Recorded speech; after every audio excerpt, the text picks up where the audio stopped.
prediction you'll see a whole bunch of people wearing robots at work in 2018. It's been a long, rocky road for powered robotic exoskeletons, most of which are still incapable of walking down long and rocky roads.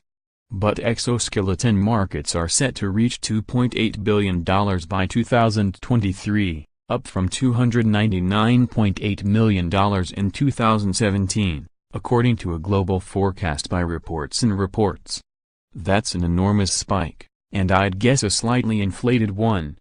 But the signs are hard to ignore. Exoskeleton technology is market-ready, and a variety of industries are looking seriously at adopting the technology. First, some history. The early promise of powered exoskeletons, which developed predominantly in grad school labs in the 1990s and early 2000s, was mobility. As recently as 4 years ago I had conversations with the leadership team at Exobionics, one of the early startups to bring the technology to market, about mobility-impaired individuals wearing slim robotic exoskeletons under their clothes and walking onto airplanes or strolling into restaurants, no one the wiser. The timeline was 5 years, a projection that isn't going to pan out.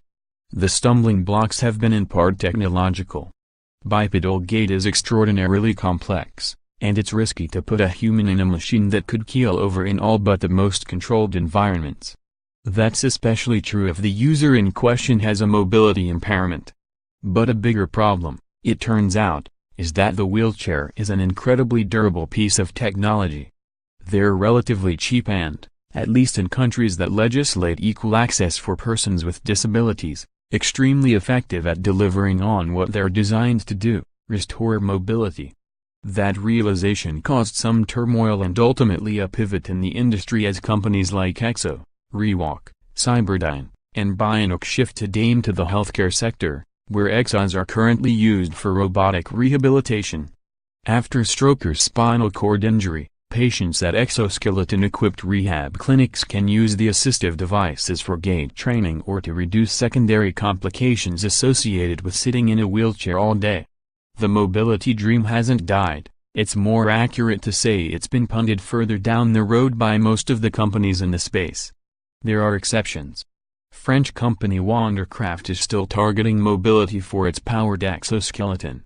The company says its suits reliably reproduce the human gait, which has long been an elusive engineering challenge.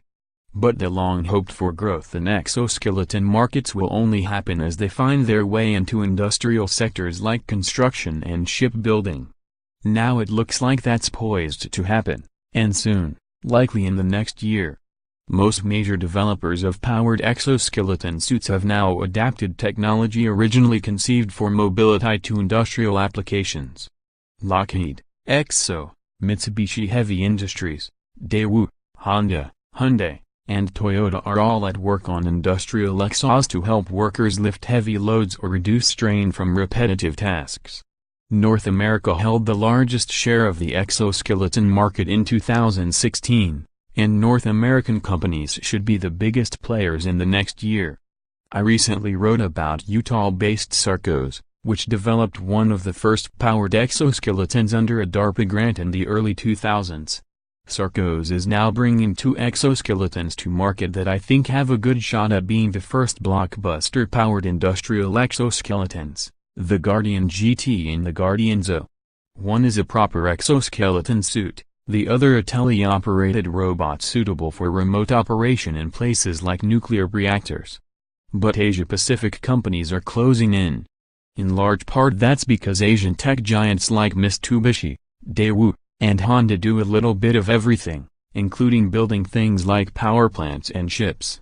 That's incentivized them to develop industrial exoskeletons, which they can deploy and refine in-house. On a slightly longer timescale, military applications will be another huge driver in the market.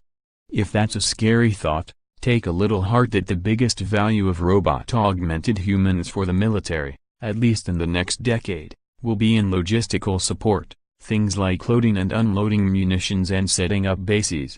I'll be following the spread of robotic exoskeletons closely in 2018. It should be a big year for a technology that's second only to flying cars for being long promised and a